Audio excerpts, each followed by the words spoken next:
Por otra parte, 150 millones de personas. Mis ideas que mataron a 150 millones de personas. Ustedes son los asesinos, dale. por otra parte.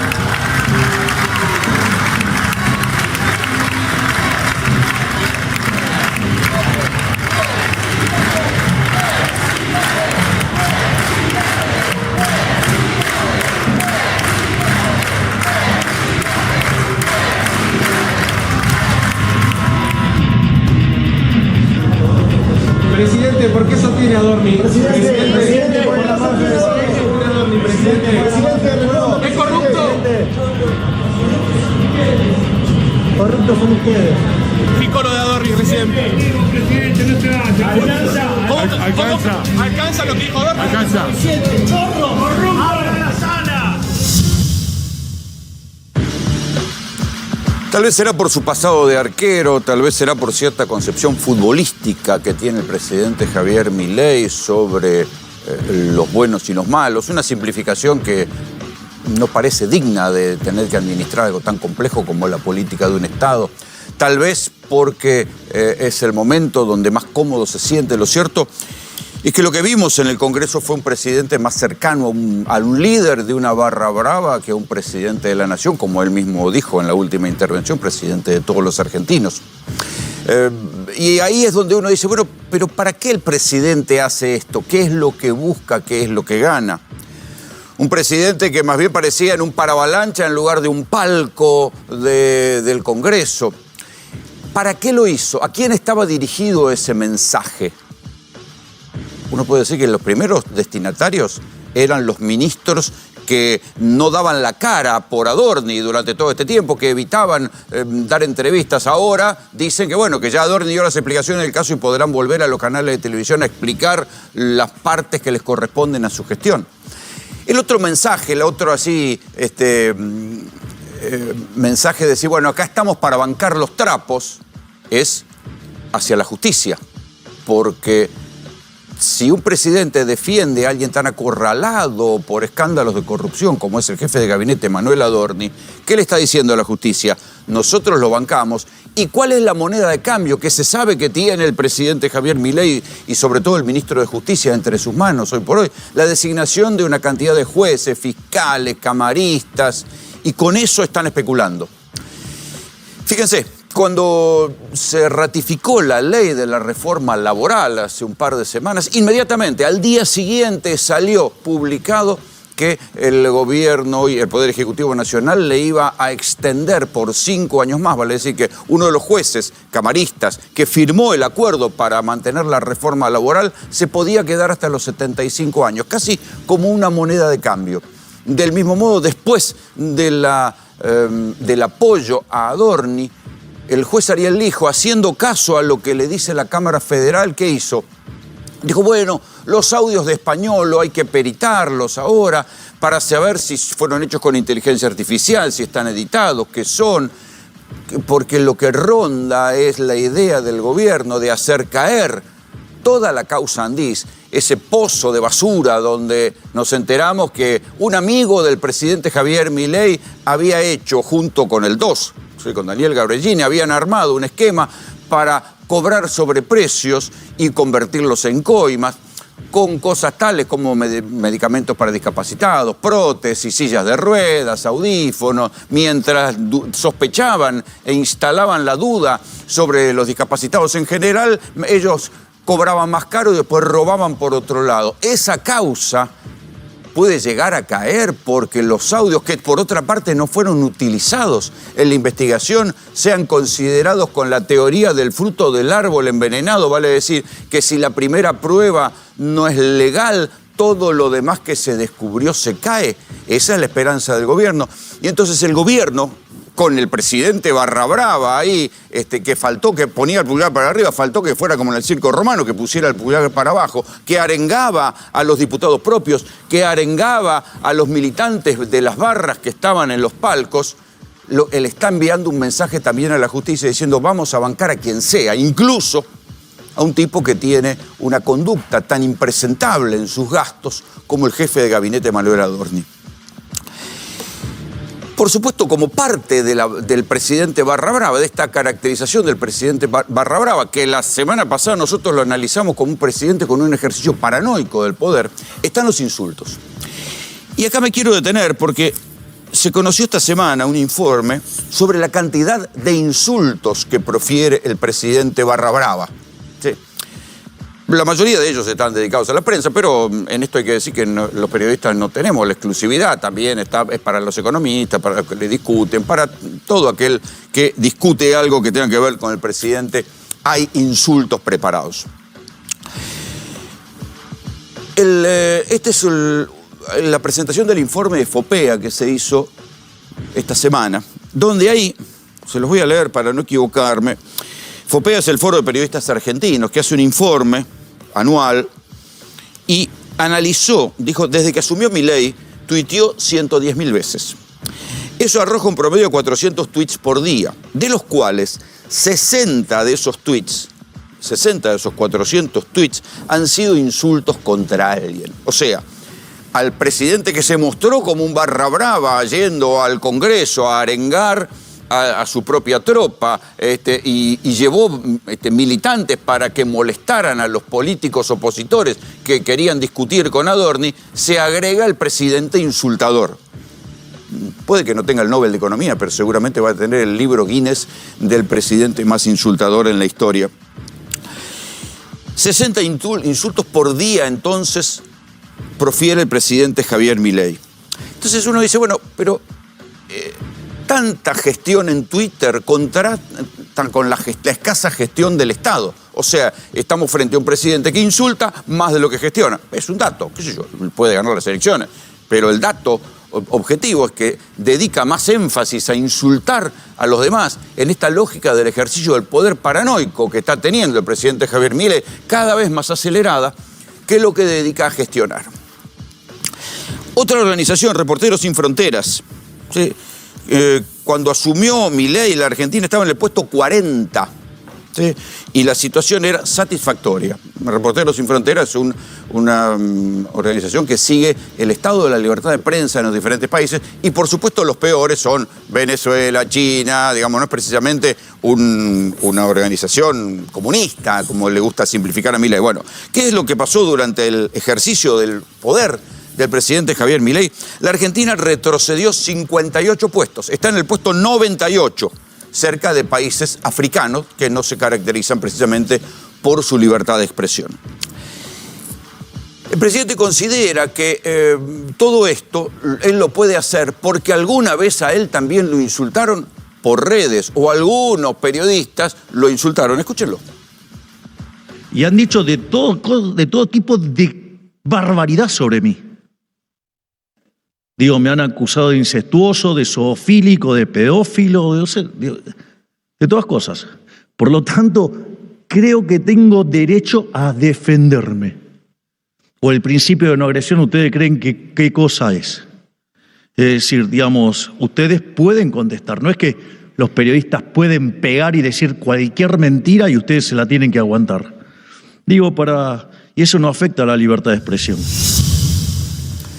En el razonamiento del presidente es, si alguien le dijo algo que no le gusta, y por más que haya sido algo grave, él puede insultar a cualquiera, porque piensa que todos los periodistas formamos de un colectivo que se puso en conjura contra él, y esto alimenta, obviamente, el ejercicio paranoico del poder, lo cual no resiste el menor análisis, pero ahí viene la lógica Barra Brava. Los que no están con los colores del presidente, todo lo demás son del contrario, por ende no, son el enemigo y todas estas simplificaciones futbolísticas que hace el presidente habitualmente, y lo escribe él, digo, no es que yo estoy interpretando cada vez que puede, el 95% de los periodistas son chorros, ensobrados.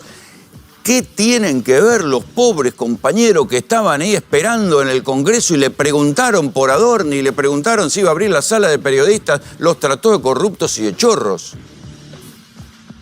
Los mobileros, en serio, son trabajadores de prensa. No son líderes de opinión, son trabajadores de prensa que están ahí. Ellos son corruptos y chorros en la versión paranoica del presidente Barra Brava. Y nos estamos acostumbrando a cosas que no hemos visto nunca en la Argentina. Todo esto sucedió en la presentación del jefe de gabinete que desde la mirada del gobierno, bueno, ahora ya sí, ya pasamos la página, ya lo de Adorni pasó.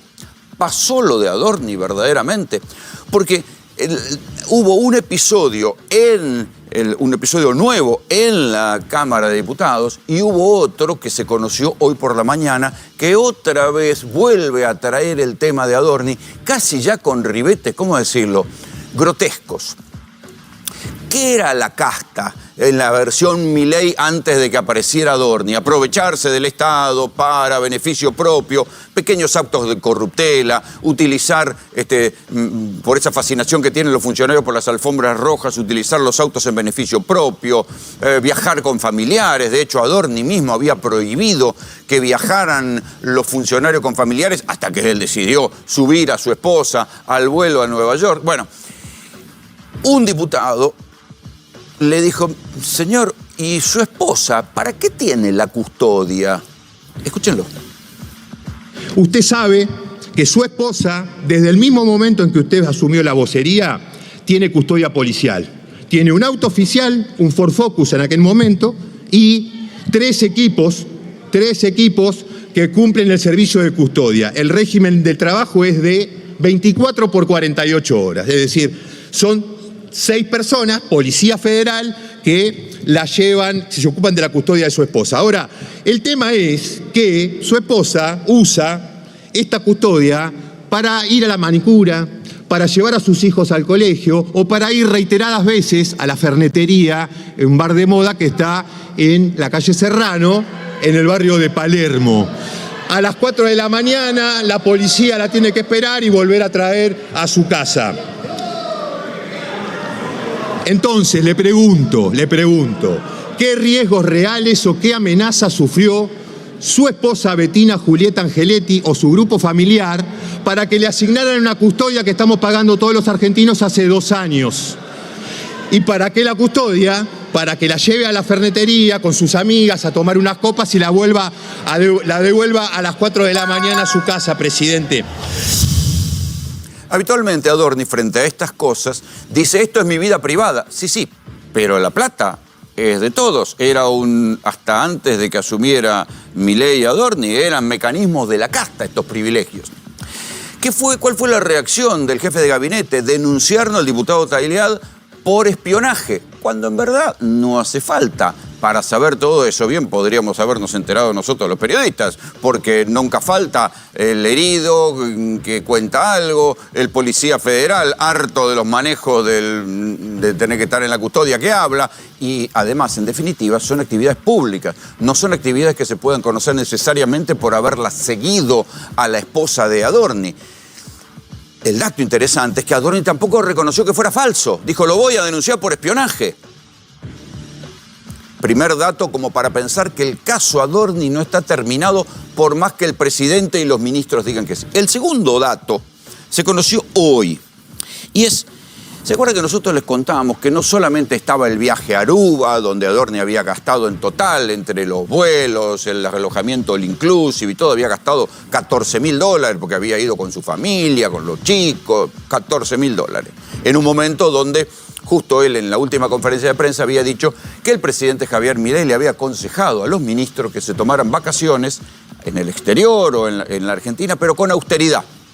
$14.000 para alguien que ganaba 3,5 millones y la esposa era monotributista en una de las categorías más bajas, parece que no es precisamente austeridad, sino más bien dispendio de un nuevo rico en tiempos en el cual a buena parte de los argentinos les está yendo mal. Y ahí está el contraste también. Un jefe de gabinete que gasta en viajes, en casas, en autos, mientras los demás argentinos, y en especial también los empleados estatales, les va cada vez peor. Lo que se supo hoy es de otro viaje, un viaje al Yao Yao. Nosotros se los habíamos contado. ¿Cómo es la historia del viaje al Yao Yao? En un momento hubo un encuentro de empresarios en el Yao Yao, donde fueron Milei con Adorni. Se ve que a Adorni le gustó el Yao Yao, a quien no. Es un lugar maravilloso, construido por el arquitecto Bustillo, una vista única, es un lugar de postal. Y entonces dijo, che, querida, vamos al Yao Yao, ¿por qué no nos vamos un fin de semana? Y entonces en junio, ya cuando está nevado el Yao Yao y los alrededores, se fueron en junio del 2024 al Yao Yao. Y ahí romántico fin de semana, se conoce hoy, porque lo publica el diario Clarín, lo que gastaron en ese fin de semana en el Yao Yao. 9 millones de pesos, ¿sí? De junio del 2024, traducido al tipo de cambio de esa época, $7.100. Insisto, un jefe de gabinete, que ni siquiera jefe de gabinete, era vocero, ganaba 3.500.000 y la esposa era monotributista de la categoría más baja. Sin embargo, se gastaron $7.100. Está el detalle también de los gastos de la familia Adorni en el lugar. Les leo lo que publica Clarín hoy. Descansaron en las habitaciones del estudio Lago Moreno de lujo, una de las más exclusivas del hotel. No se privaron de nada. Hay gastos registrados hasta de peluquería, un hermoso servicio que el hotel tiene reservado a sus huéspedes más coquetos. Entonces, $7.100 gastan en junio, a fin de ese mismo año, $14.000 en irse a Aruba, tienen $330.000 de deuda y en el medio gastaron unos $30.000 en los anticipos inmobiliarios y esas cosas. ¿De dónde sale la plata?, puede preguntarse uno. Porque tal vez ahí podemos entender por qué hay tanto respaldo de los ministros a Adorni. ¿Hay acaso un esquema de sobresueldos en el gobierno? ¿Hay un esquema de guita negra por el cual los funcionarios ganan los 3 millones, 4 millones formales que tienen que ganar y hay una guita por abajo? Y en ese caso, ¿de cuánto es? Yo creo que les conté la historia de una persona a la que la tentaron justamente para el puesto de Adorni, para ser vocera, y dijo, no me conviene, pierdo plata. Y le dijeron, por la plata no te preocupes. Son varios los testimonios de gente a los que les ofrecieron cargos de secretario de Estado o de ministro, y dijeron, no, a mí no me conviene este sueldo, pierdo plata. Y le dijeron, por la plata no te preocupes. La plata puede venir de otro lado. Algunos dijeron, no, yo no quiero saber nada con ese otro lado, y rechazaron la oferta. Habría que recordarles a los que estén digitando, si es que existe este esquema de sobresueldos, que esto ya no es nuevo, se intentó en los años 90, pero vieron que ellos, mucho las cosas del pasado son del pasado y ellos vienen a refundar todo. En los años 90 también había un esquema de sobresueldos en el gobierno de Carlos Menem, que se descubrió al final del gobierno de Carlos Menem. ¿Y en qué terminó? Claro, terminó muchos años después en sentencias en firme contra Carlos Menem, Domingo Cavallo, que era el ministro de Economía, y Raúl Granillo Campo, que era el ministro de Justicia. Condenas menores, que pasó tanto tiempo que nunca se ejecutaron, se fueron apelando y apelando y apelando y quedaron como sentencias en suspenso que nunca se pudieron hacer efectivas, pero pagar sobresueldos, o sea, pagar sueldos en negro en el Estado, es un delito y hay jurisprudencia al respecto. Pero también en el horizonte de la casta o de la nueva casta, yo les podría decir que nace una estrella. Esa estrella es Demian Reidel. ¿Por qué? Porque el propio Adorni, en la presentación que hizo esta semana, como diríamos en el barrio, lo tiró abajo de un camión. Pero primero, escuchen quién es Demian Reidel. Un total que con mi jefe de asesores, el doctor Demian Reidel, estamos reescribiendo gran parte de la teoría económica para poder derivar optimalidad de Pareto, tanto estática como intertemporal, teniendo funciones de producción no convexas. Es decir, que si nos termina de salir bien, probablemente me den el Nobel de Economía junto a Demian, pero eso es parte de otra historia. Bueno, por supuesto, Demian Reidel, igual que Milei, es un economista que cree en la mano invisible del mercado. Acá me parece más bien que él hizo un posgrado en la mano larga del funcionario, no en la mano invisible del mercado. ¿Por qué? Primero tuvo que renunciar a Nucleoeléctrica después de una serie de denuncias por sobreprecios que hubo en contrataciones de limpieza. Después, a fines de enero, se conoció que Reidel había cometido, y tal vez esto en un país como la Argentina merezca el Nobel de Economía, había conseguido cancelar una deuda en cuestión de días. Él figuraba como una especie de incobrable, debía 825 millones de mangos, ¿sí? Y en 18 días, esto equivale a $550.000, en 18 días lo saldó. Y no apareció ningún préstamo hipotecario ni nada. Él dice que bueno, que todo esto consta en la declaración jurada no aparece, pero estos milagros la verdad que merecen el Premio Nobel de Economía.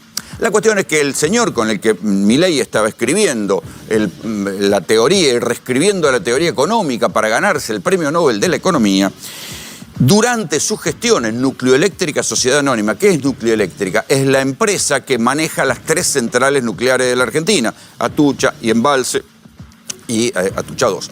Y también la que provee toda esa energía eléctrica de las centrales, la que la comercializa. Bueno, es una empresa estatal que tiene diferentes partes del Estado y que funciona como una sociedad anónima, por eso se llama Nucleoeléctrica S.A., NASA. Bien. Reidel era el presidente de Nucleoeléctrica y durante su gestión, ahora se sabe, pero se sabe además porque los anexos que mandó el propio jefe de gabinete Manuel Adorni, claro, Adorni dice, no me las voy a comer todas yo, en los pedidos de informe que hicieron, pidieron datos sobre en qué se gastaban la plata las tarjetas corporativas de Nucleoeléctrica. Se ve que había algún güey corneta de adentro que contó los gastos que hacían con las tarjetas corporativas de Nucleoeléctrica. Y lo que descubrieron es una parva de gastos, muchos de ellos, uno puede decir, bueno, puede que los científicos nucleares tengan que ir y viajar y hacer intercambio, pero Adorni puso un anexo donde los gastos corporativos de tarjeta de créditos eran delirantes, tanto que el nuevo interventor ahí de Nucleoeléctrica las cortó las tarjetas corporativas para que no haya más este festival. Todo esto sucedió en la gestión del señor que se quería ganar el Premio Nobel de Economía con Javier Milei, de Demian Reidel. ¿En qué se gastaba la plata? Fíjense si no es la nueva casta. ¿En qué gastaban la plata de las tarjetas corporativas los que tenían esas tarjetas corporativas de Nucleoeléctrica? ¿En qué gastaban? En cosas que les pido que presten mucha atención porque todas son muy necesarias para hacer prosperar la energía atómica en este país. En discotecas, en peluquerías, en servicios de playa, en casas de ropa femenina y en free shops. En estos rubros, en total, gastaron $304.000. ¿Sí? $304.000 se gastaron solamente en estos rubros en efectivo. Muchos otros rubros, es esto que estamos mostrando acá en pantalla, son los adelantos de efectivo. 502 operaciones de adelanto de efectivo se hicieron por un total de 60 millones de pesos justo entre enero y marzo de este año. Parece que hubo un fervor ahí entre todos los que andaban con la tarjeta corporativa de Nucleoeléctrica en ir al cajero. Es una operación que no se hace mucho, sacar efectivo con tarjeta de crédito. No se hace, uno paga directamente una tarjeta de crédito. Sacaron efectivo con la tarjeta de crédito de Nucleoeléctrica, la corporativa siempre. Y 34 gastos, ¿sí? 34 gastos de los más frívolos del listado se produjeron 2 jornadas antes de que Reidel renunciara. O sea, por lo menos Reidel debería ir a dar explicaciones y seguramente va a haber una causa judicial al respecto porque nadie puede entender en qué se gastaban la plata. Nucleoeléctrica está por privatizarse y uno puede decir, bueno, en definitiva, si van a privatizar algo, qué mejor que depredar algo que se va a privatizar, total. Después viene lo privado. En esa cuestión de las privatizaciones, ahora viene la etapa de las privatizaciones en el gobierno, ¿no? Después de 2 años y pico después empiezan las privatizaciones. No hay nada muy grande para privatizar, porque ya buena parte de las cosas salieron del pliego de la ley base. Pero algunas cosas sí se van a privatizar. Nucleoeléctrica, por ejemplo, y también Tecnópolis. Y ahí tiene un papel fundamental el jefe de gabinete Manuel Adorni. Y ahí yo me quiero detener un poquito porque lo que pasa en Tecnópolis tiene un capítulo mayor que es el de la guerra de los estadios.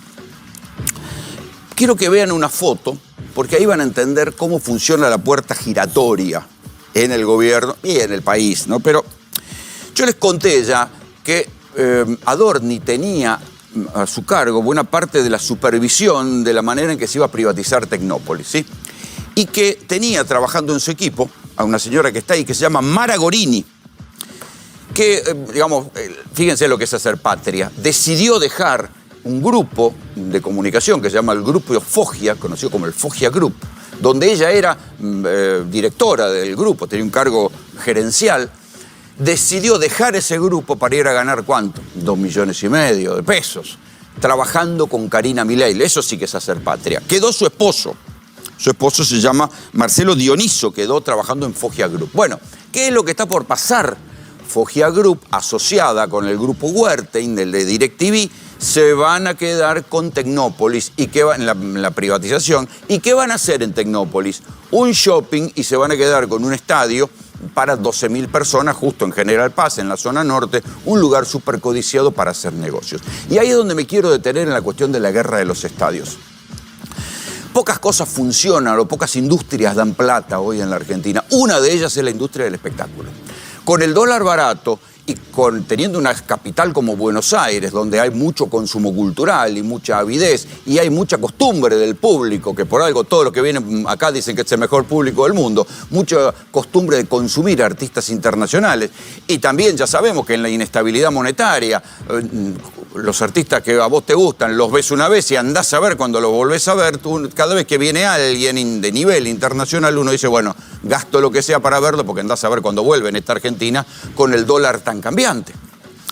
Entonces lo que se ve es que los recitales internacionales son una de las pocas cosas que prosperan en la Argentina. Esto combinado con que la venta online permite que cualquiera desde cualquier lugar de la Argentina o desde un país limítrofe compre las entradas y pueda venir a ver un concierto y los estadios se llenan. ¿Por qué les cuento todo esto? Porque hay una verdadera guerra de los estadios en Buenos Aires. Tecnópolis, todo indica que, bueno, está la larga mano también de los amigos ahí del grupo Foggia y DirecTV, que parece que trabajar al lado de Karina Milei tiene sus beneficios a la hora de quedar bien colocado para una licitación. El otro aspirante a quedarse con Tecnópolis era el Movistar Arena. El Movistar Arena, ustedes lo saben, es el lugar que queda acá en Villa Crespo, que fue muy resistido incluso por una parte de los hinchas de Atlanta, porque decían que no les pagaban lo suficiente, pero bueno, finalmente se inauguró en el 2019. Y hay otra disputa que es por el estadio Luna Park. Ahí también Movistar Arena quiso entrar en la licitación, la termina ganando DF Entertainment, que es una empresa de espectáculos que hace buena parte de los shows internacionales más importantes que hay, como por ejemplo el Lollapalooza. Bien.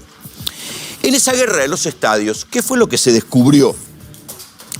Que bueno, que evidentemente para Movistar Arena es un negocio interesante el de los estadios, y es lógico, por esto que todo les acabo de contar. Se presentaron a ver si podían quedarse con el Luna Park, se presentaron a ver si podían quedarse con Tecnópolis, perdieron el Luna Park, todavía no está claro qué va a pasar con la licitación de Tecnópolis. Pero ahí hay un dato interesante, si vos te presentás tanto a una industria y querés ampliar tu capacidad, olvídense de la cuestión del monopolio, de por qué una misma empresa tendría 3 estadios en la ciudad de Buenos Aires, olvídense de eso, puede ser un detalle discutible, pero es porque considerás que te va a ir muy bien. Sin embargo, esta semana se conoció la historia de lo que pasó con la denuncia que hizo Arca, la ex AFIP, contra Movistar Arena. Acá está, miren. Formula denuncia Buenos Aires Arena se llama la empresa, ¿no? Es del grupo La Nación. ¿Por qué? Porque Movistar Arena, que empezó sus actividades en el 2019 y que es la empresa que maneja el estadio, maneja la etiquetera, o sea, todas las entradas que se venden del Movistar Arena, un lugar que está lleno, donde estuvo Luis Miguel, estuvo cantidad de artistas, han dado recitales, varios recitales divididos, es un lugar que está lleno varias veces a la semana, donde el propio presidente Javier Milei dio su concierto. Los tickets para ir al Movistar Arena los vende el Movistar Arena, o sea, tiene el negocio del lugar físico, tiene el negocio de la etiquetera y tiene, por supuesto, el negocio aledaño de los puestos de comida. Y se presentó en otras 2 licitaciones porque, evidentemente, el negocio de los estadios es una de las pocas industrias que prospera en la Argentina. Arca los denunció porque en todo este periodo nunca pagaron ganancias. Así de sencillo. Entonces, no solo no pagaron ganancias, sino que los denuncia, ahí están los titulares de Movistar Arena, Luis María Julio Zaguier, Eduardo Martín Lomanto, Natalia Irene Muaupe Rosso. ¿Sí? Entonces, lo que dice la Agencia de Recaudación Impositiva es, ¿cómo es esto? Uno ve el estadio lleno, ve todo el tiempo y ellos dicen que no dan ganancia, que pierden plata. Y no solo pierden plata, sino que hicieron lo que uno, bueno, tal vez lo puede simplificar así coloquialmente, un dibujo contable por el cual no solo no dieron ganancias y no tienen que pagar ganancias, están presentando el ejercicio del 2023, sino que tampoco tienen tal grado de pérdida, pobrecitos, que no van a pagar ganancias por los próximos 5 años. Esto es lo que dice la propia ARCA. Ustedes dirán, bueno, si cualquiera de nosotros, a nuestra escala, un kiosco, un periodista autónomo, una productora de televisión, un canal de televisión, intenta hacer cualquiera de estas maniobras, ¿qué es lo que le pasa? Y se come una denuncia penal. Cuando en la justicia argentina una causa es penal tributaria, ¿sí? Cuando depende de los montos, si pasa los 1.000 millones de pesos, ya es una causa complicada. En este caso, según ARCA, el fraude del Estado fue de 2.362 millones de pesos, ¿sí? O sea, unos $1.600.000. ¿Sí? Evasión agravada se llama, y esto tiene si prospera, difícil que prospere en la Argentina, una sentencia de 3 a 9 años porque se trata justamente de más de 1.000 millones de pesos. Frente a semejante cosa, este señor es el misterioso Zaguier, el que está en Movistar Arena. Los Zaguier son un montón, los del Grupo La Nación. Este es el que está encargado, como parte del Grupo La Nación, a cargo del Movistar Arena, y es el que está denunciado por ARCA. ¿Qué fue lo que pasó con esto? Y esto también es interesante sobre cómo el Martín Fierro tiene razón, hacete amigo del juez. Cuando cualquiera de nosotros, nunca tendremos la oportunidad de evadir tanta plata, porque no manejamos tanta plata, pero si en ese caso evadiéramos tanta plata, nos puede pasar lo que le pasó a los muchachos de la AFA, que terminaron en el mismo fuero penal económico, todos procesados por haber querido, según la justicia, evadir el pago de aportes previsionales por un monto, creo que era de 23.000 millones de pesos. ¿Sí? Entonces, un juez procesa a los muchachos de la AFA, ¿sí? Los manda a toda la directiva de la AFA, los procesa por evasión impositiva. El juez Diego Amarante, del Fuero Penal Económico, imputó y procesó a toda la conducción de AFA por no pagar aportes previsionales. Otro juez, fíjense, frente a una misma denuncia de ARCA, cuando la denuncia es contra el Movistar Arena, que pertenece al Grupo La Nación, sin investigar nada, el juez Marcelo Aguinsky dice, no, archivamos la causa. Entonces, el estupor que hay en el gobierno, que dicen, y en ARCA, dicen, ¿cómo es esto? ¿Archivaron la causa sin investigar? Bueno, el fiscal apeló, ARCA apeló, la cuestión está en cámara, pero esto como para entender y también para empezar a distinguir las cosas. Porque una cosa es un presidente barra brava que insulta a los periodistas y otra cosa es un grupo periodístico que tiene un estadio que no quiere pagar impuestos. Entonces, las cosas hay que ponerlas en su justa medida, porque si no uno también se convierte en una especie de barra brava simplificador. Una cosa son los insultos a los periodistas de La Nación, que habitualmente hace el presidente Javier Milei, como los hace a buena parte de los periodistas de los demás diarios, portales y canales. Y otra cosa es cuando un grupo periodístico se ampara en un dibujo, porque lo que dicen es que tuvieron muchos quebrantos, dice ARCA, que esto es un dibujo contable, y para esto, para no pagar impuestos. Pero además, si no da pérdidas, si no pagan ganancias, si tener un estadio es una industria tan mala, ¿por qué se presentan a la licitación de otros 2 estadios? En fin, hay una diferencia entre libertad de expresión y libertad de negocios. Bienvenidos, esto es GPS.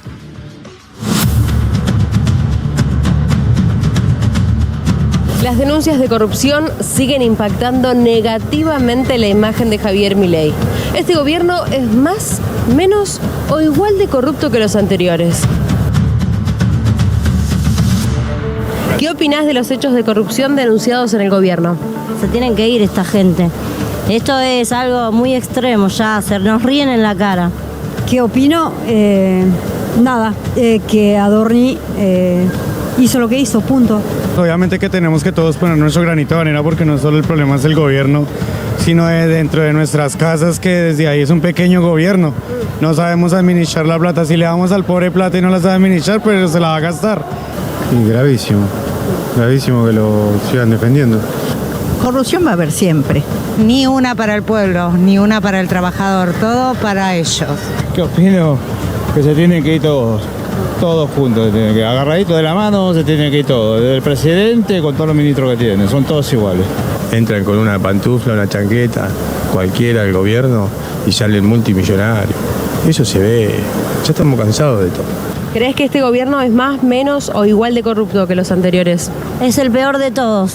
Estos son cara dura. Hizo campaña con una motosierra, o sea. Yo voté Milei, pero yo no creo que sea corrupto. Yo pienso peor. ¿Qué pensás? Que son chorros, que son más chorros que el resto. Que si hay corrupción en algunos intereses políticos, pero pues he visto menos corrupción, sí. No, igual. ¿Por qué? Porque se le encuentra en causa también todos los días. No tiene mucha gente visible como en los otros gobiernos, pero al tener menos cantidad de gente, casi el 100% está metido en algo. Entonces es grave. Se votó algo distinto, buscando una mejor condición de vida y no la estamos teniendo. O sea, independientemente de lo que cada uno piense, la discusión es si estamos mejor o no que en el gobierno anterior, y estamos peor. Este es más corrupto, porque menos tiempo hizo desastre y más corrupción que los otros anteriores. Quiero dejar en claro que he afrontado yo mismo los pagos de todos los viajes que realicé con mi familia. Debo hacerles una observación necesaria. Han sacado conclusiones equivocadas. Y quiero ser más claro todavía. No cometí ningún delito y voy a probarlo en la justicia. ¿Qué opinás de las explicaciones que Manuel Adorni dio en el Congreso? Yo no escuché ninguna explicación y lo que dio, nada, no es lo que es. No es lo que dijo.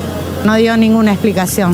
Simplemente leyó lo que le escribieron y nada más. O sea, él dice que la justicia se va a encargar, pero de repente tuvo una herencia y de repente tiene 5 propiedades, viajes. Yo estoy de acuerdo que es algo que tiene que demostrar la justicia. El tema es que la justicia termina siendo un barro para la discusión política.